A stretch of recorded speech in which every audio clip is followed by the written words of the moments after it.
You're listening to Nothing Happens in Valleygate, a storytelling podcast about a modern-day village in a magical world.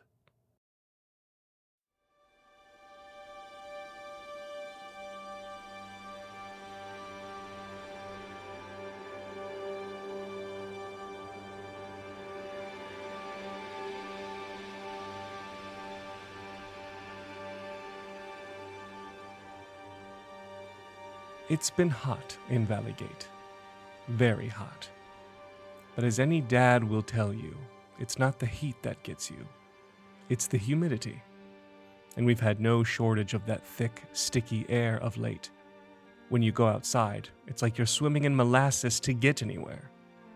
We had a couple of cooler days last week, however. So cool and breezy, in fact, that it was like the autumn princess became queen for a day. If you didn't know any better, you'd think it was a crisp October afternoon, the kind that made you want to head over to the Peachel family orchards and drink cider and eat pumpkin donuts while bumping along a colorful forest path. Fall's amber glow burned once again in our hearts, for however short a time, and the next day was a bit warmer, not quite fall weather, but a pleasant day nonetheless. Eventually, the swampy air returned with scattered storms and spontaneous bouts of crushing rain. And yet, we carry on, grateful for every sunrise, no matter what the day may bring.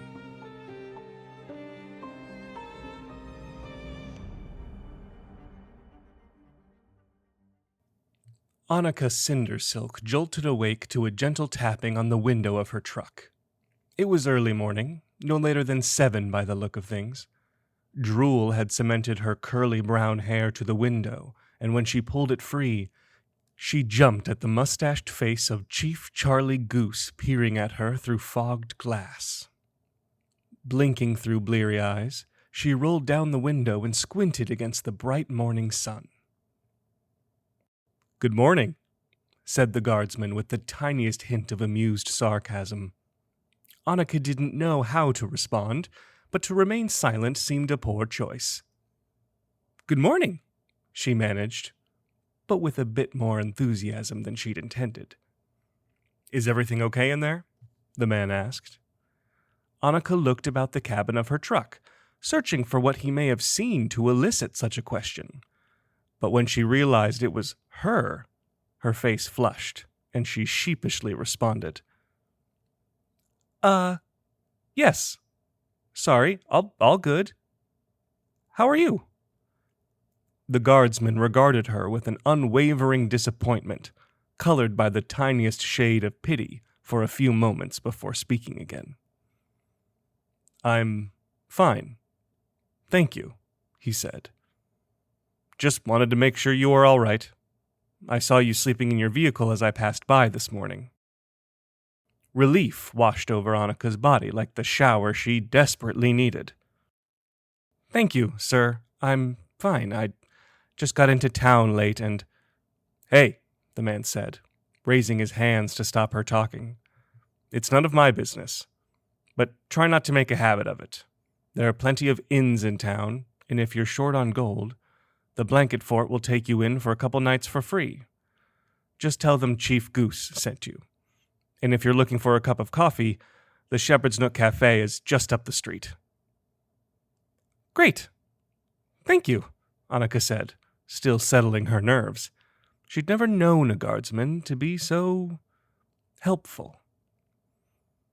She watched him turn and climb back into his car before driving off down the sleepy street. Annika took a deep breath, centering herself before checking her slate. 6:43 a.m. She'd slept for a little over 6 hours. Not bad for a car sleep, she thought. She shifted in her seat, the sore ache in her neck bringing into question the quality of her rest, and that cup of coffee was beginning to sound like just the thing she needed. The Shepherd's Nook Cafe was, indeed, just up the street from Annika's truck, and she stepped inside to the soft sound of folk music and the din of early morning conversation. A dark-haired fallow kin stood behind the counter, a strip of mint green in her braided hair and the beginnings of two small antlers poking out from beneath it. She leaned against the back counter, her thumb flicking over the screen of her slate as she looked up when Annika arrived. "Welcome in," she called. "I'm Kinder. Just let me know when you're ready." Annika smiled and scanned the chalk menu on the back wall, searching for her regular beverage just in case whatever small town she found herself in didn't serve her usual. But she found it and stepped up to the counter. "What can I get for you?" Kinder asked. "An iced caramel latte, please," Annika said. "You got it." Annika watched Kinder begin crafting the drink immediately, without even asking about size or whipped cream or any of the other questions Annika normally had to answer before someone would hand over some coffee. But instead of dwelling on it, she chose to take in the cafe's interior, spying a free seat next to the great stone fireplace on the far wall. But before she could get there... "So where are you from?" Kinder asked. Annika offered the automatic response she had ready for just such a question.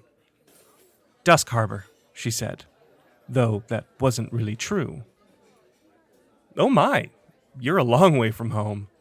That's way up north, isn't it?" Annika nodded. "Yeah, though it's not really home. Not anymore." "So then where is home?"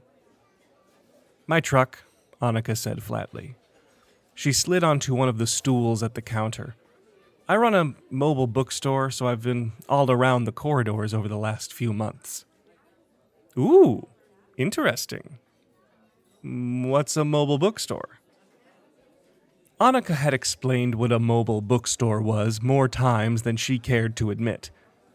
And every time, the definition changed depending on how optimistic she was feeling about the endeavor. "It's a pit that I throw money into," she joked. Kinder smirked. "It's basically just a food truck, but instead of food you get books," Kinder guessed. Annika smiled. She liked Kinder. "Nailed it in one." "That's fun," Kinder said encouragingly. "Yeah, that's the problem. That's all it is," Annika said. She rested her chin on her hands. "People find it charming, and they take all sorts of photos of themselves and put them on social media, but they never buy anything. It might as well be an art piece. I'd call it Annika's Monument of Ridiculous Dreams, and it'd have a little plaque next to it that would say, 'Medium, paper, ink, steel, and way too much optimism.'" "Wow, very poetic," Kinder said. "Any of the books in there written by you?" Annika scoffed. "Ha, no way. I'm more of a reader than a writer. Seems I'm the only one. Do you read much?" Kinder inclined her head upward as she considered the question. "Some," she said, "but my roommate reads like a fiend. She'll tear through a book in a day, no problem." "Does she want to own a mobile bookstore?" "I got one I'm looking to sell." Kinder laughed. "Really that bad, huh? You have no idea." Kinder shrugged. "Well, if you want, you could park it outside the shop for a couple of days. Folks might be more apt to peruse with a cup of coffee in their hand." "Yeah, that's why I serve coffee too," Annika said. "Thank you," she added, as Kinder slid her drink across the counter. "Well, if that's true, it can't be any good if you're not even drinking it.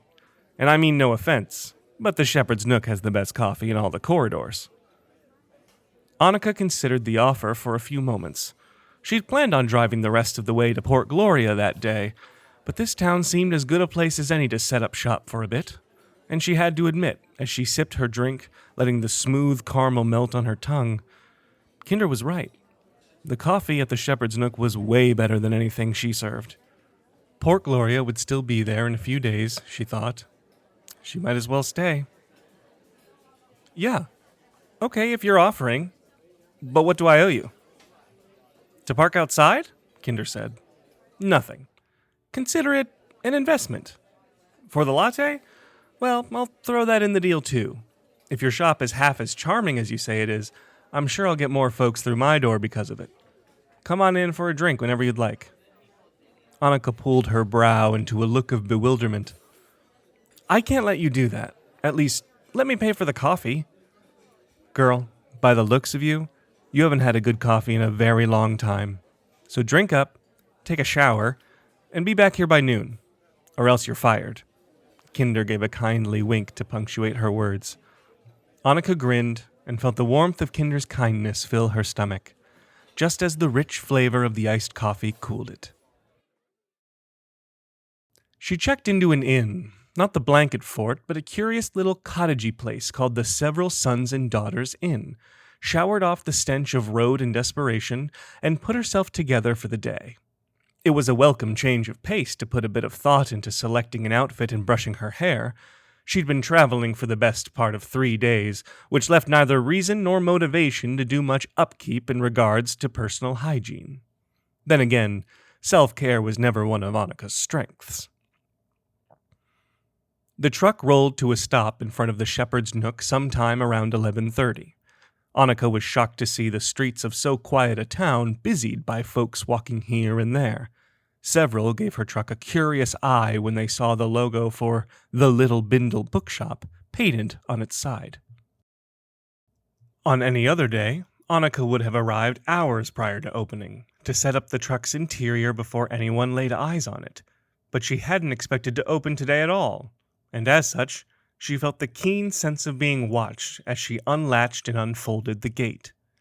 Her cat Bindle, for whom the shop was named, leapt onto the street and stretched himself in the sun, back arching, claws flexing, and tail sticking into the air like an antenna.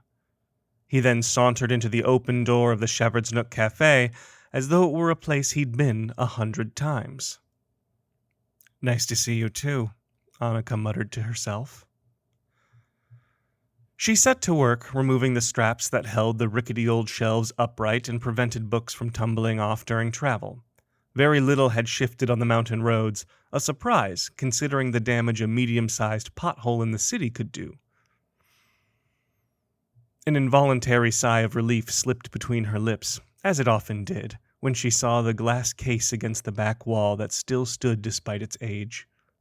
It had been one of the first pieces she'd added when she converted the truck, and she counted herself lucky that the most notable sign of wear was the hairline crack in the bottom right corner of the glass that had appeared during the short trip from Lettucefield to Banner Bend. Annika dusted off the glass and very gently lifted the lid of the case, removing the cardboard barrier that protected the 4 tomes within. They were pristine, and they'd better be for all the trouble Annika went through to acquire them and keep them healthy. No one had ever inquired about their price, only their contents, which was all the same to her, as Annika never thought of selling them, though she supposed she might consider it if the right person with a big enough purse came along. Another hour or so of work, including watering the plants and draping the vines over the shelves in just the right way, and the shop was ready. "This looks nice," Kinder said, poking her head in to peer around the space. She held Bindle to her chest, and he purred, rubbing his head into her neck. Annika scowled at him. "You little jerk," she said. "He never snuggles with me, and I have the claw marks to prove it." She pointed to a rather large one that was still healing on her forearm. Kinder just grinned and gave Bindle a scratch under his chin. "Don't take it personally. Cats love me." "So, are you all set?" Annika moved her eyes over the truck and then nodded. "Yep. All I have to do is put this sign out." She set the sign on the sidewalk, and the Little Bindle Bookshop was open for business. Annika retreated into her trailer, an idea hatching in her mind, but also to avoid the eyes of passers-by. Whenever she opened up in a new place, she couldn't help but imagine what people thought of her odd little bookshop. She worried they'd think her presumptuous, as though her quirky little endeavor would fulfill a need the community desperately had. But when she'd argue with this imaginary person, she'd say that her intention was exactly the opposite. She was not there because people needed the books. She was there because books needed the people. They needed to be opened, to be dog-eared, to be given a comfortable home on a shelf or in a nightstand. Without people to read them, the books would just be wasting away, their stories forgotten. Annika ran through this imaginary argument in her mind while she hung a small slate tablet on one of the doors. It had a fanciful script, reading, "Need a story? Grab a book. Need a coffee? Shepherd's Nook." When she positioned it exactly as she'd wanted, she took her spot at the back of the trailer and resumed her most recent read, a story of a woman who returns home after years of staying away to find that there is more to her little town than meets the eye. Bindle wandered in a few minutes later. "Nice of you to join us," Annika said to the creature. Bindle was the closest thing she had to an employee. He didn't sell books, but he provided the necessary service of being a cat, so customers could pet him and make the whole experience that much more memorable. He did a good job most of the time.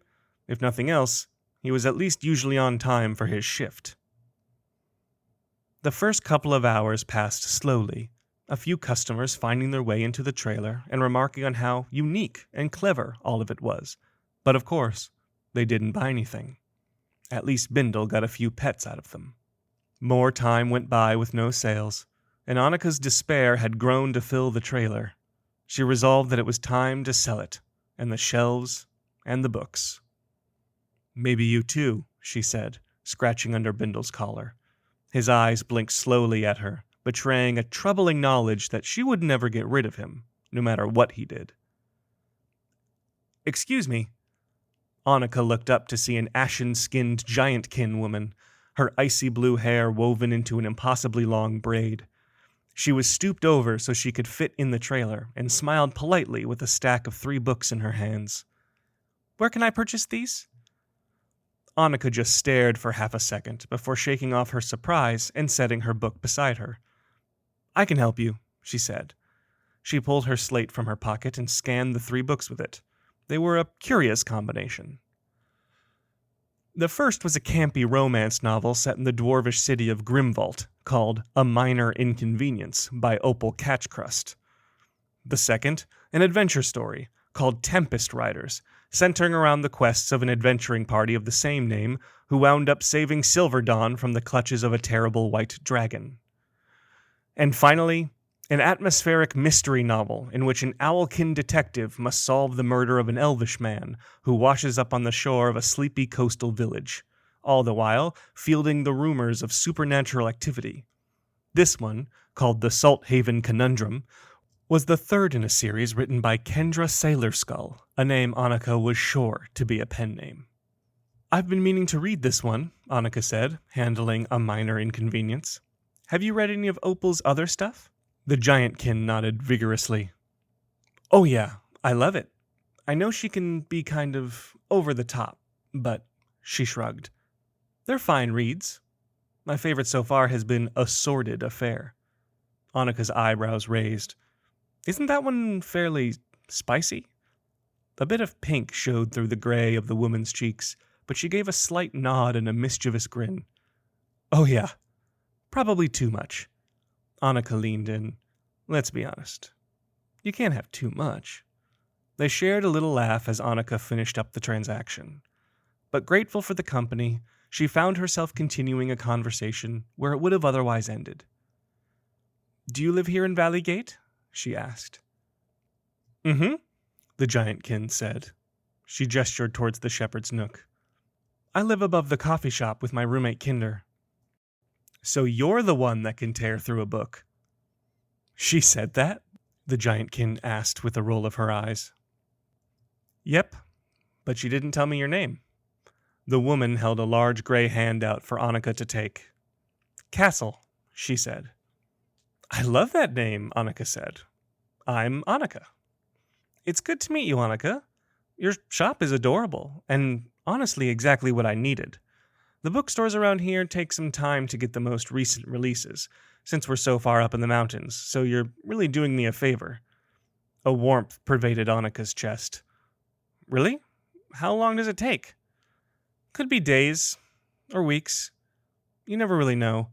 The appetite for fiction reading around here is strong, no doubt, but the owner of the shop is a little—" Castle waffled her head back and forth. "Let's say old-fashioned. Something like A Sordid Affair probably isn't top of mind for him." "Then I'm glad I stopped by. We can have you reading those dusty old tomes. A girl has needs." Another bit of color, this time more vibrant than before, washed over Castle's face. "Exactly," she said. "Oh, and by the way, I had an idea for your shop. I'm not an expert by any means, and I'm sure you know what you're doing. I'm all ears. I could use all the help I can get," Annika said. "Well," Castle shifted her weight between her feet uncomfortably, "my thought was you could put out a few books in the cafe and suggest a drink to match it. Then the customers could borrow the book while they sit and drink, and if they like it, they could come out here and buy it to bring home. You'd have to be willing to eat the cost of the books you'd let people borrow, but maybe it could work. I don't know, I'm not a businesswoman." "That's a great idea," Annika said. She was frustrated she hadn't thought of it herself. "Do you want to help me?" Castle's face lit up. "Really?" "Yeah, I mean, I can't pay you, but you can pick another book for free." "Yeah, totally, I'm in." Annika and Castle spent the next couple of hours selecting a spread of books and coming up with Shepherd's Nook menu items to pair them with. When Kinder came out to see how everything was going, they told her their idea, and she took it one step further. "If you can wait a bit to roll this out, I think we can do something even better," Kinder said. "We'll be closed tomorrow, and the three of us can use the cafe to come up with entirely new drinks to match the books. I know you're headed to Port Gloria, but can you stay a bit longer?" "Yes," Castle exclaimed. She and Kinder high-fived. "You can stay with us. There's plenty of room. We promise we aren't going to kill you." Annika wasn't sure how to respond to such kindness. She was overwhelmed, but she managed a nod and a simple "I'm in" before she could decide differently. The trailer was mostly empty the rest of the day, both of customers, but also of the despair that once filled it. Annika's passion for the project was reignited, and even if their plan didn't work, at least she'd made a couple of new friends. That night, she packed things up, and she, Kinder, and Castle went out for a late dinner. Bindle stayed behind. He stood vigil over the book trailer, for within, something magical took place. 100 tiny spirits made from the mysterious blank page at the beginning of every book folded themselves back into their true forms. They set to work mending the tiny tears and folded corners that found their way into the books throughout the day, and when they had finished, they slipped under the door to Hector Yellowyack's bookstore and placed an order for 1,000 copies of A Sordid Affair. I invite you to visit Valleygate if you ever get the chance. We have books, cats, coffee, and spirits. But other than that, nothing happens in Valleygate.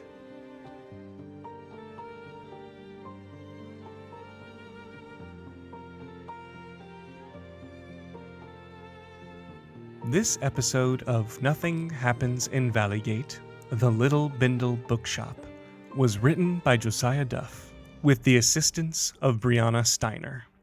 It was edited, sound designed, and featured the voice talents of Josiah Duff. Hey folks, thank you for listening to this episode of Nothing Happens in Valleygate. I am grateful to you for doing so. I have a little challenge for you. I wonder if you might go to your podcast app and find the place where you would leave a review. And I'd love to see reviews as though you had visited Valleygate and were reviewing Valleygate as a town. Now, you can include places like the Shepherd's Nook, you can include meeting characters or going to some of the more strange places we've discussed in these episodes. So head over and add a review, 5 stars please, and I'll read out every one that I get. If you'd like to reach out in any other way, you can email me at visitvalley@gmail.com, and you can also go to our Instagram at visitvalley, where I post illustrations or little logos of the various things that are happening in each episode. Alas, there are many ways to engage with Nothing Happens in Valleygate, and I would love to hear from you. Until then, so long.